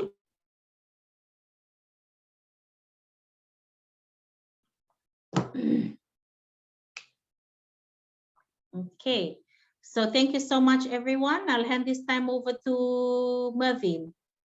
Mervin.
Okay, we're just waiting for Mervin to come back. Okay, so from Temo, he says, I have learned how to use a record book and managing my finance. Thank you so much, Mary Angela, for in using money. Pinakavale with Temo, and we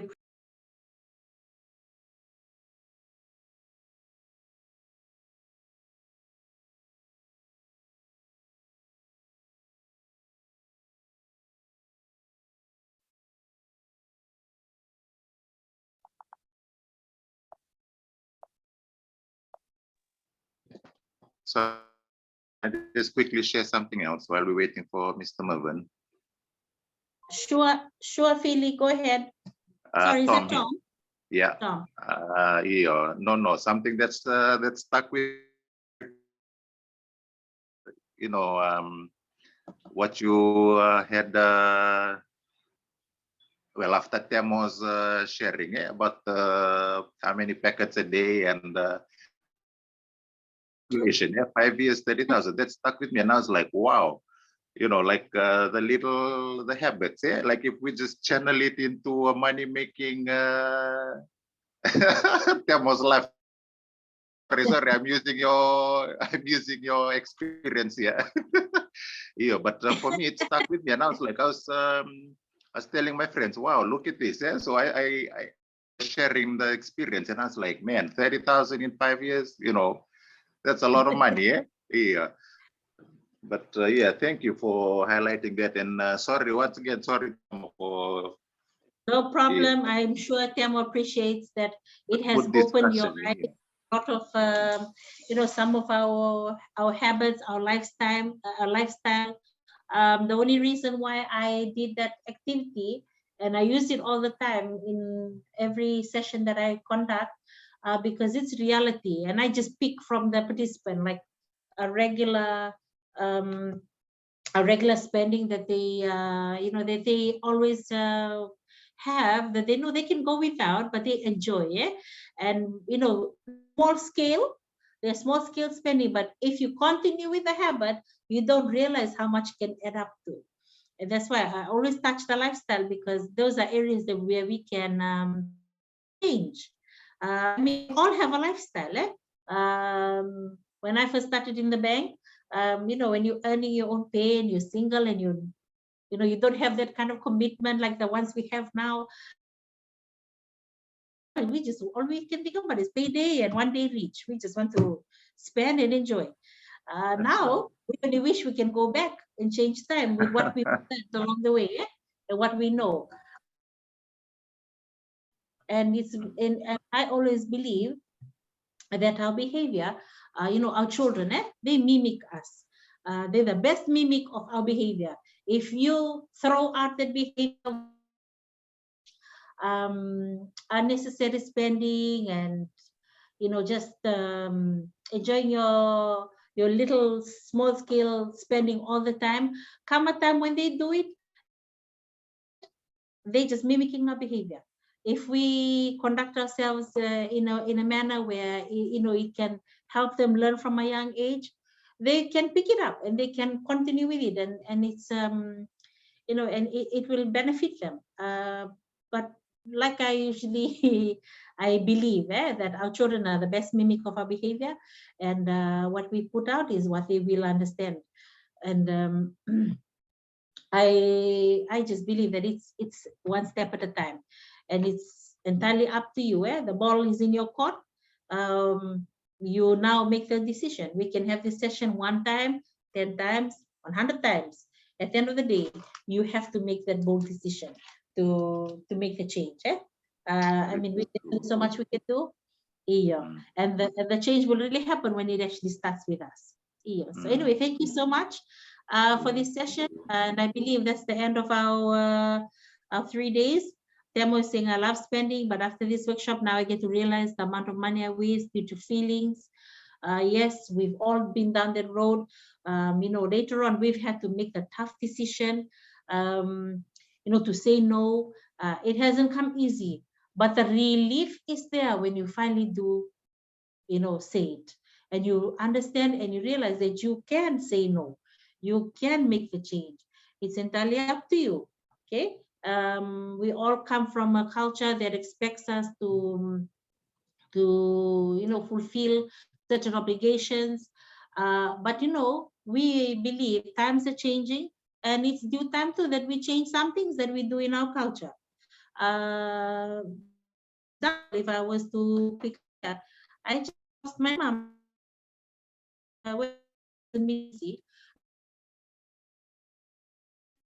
Her children, us, her family. We didn't want to obligate our extended family. Times are hard right now. COVID is not have lost their jobs.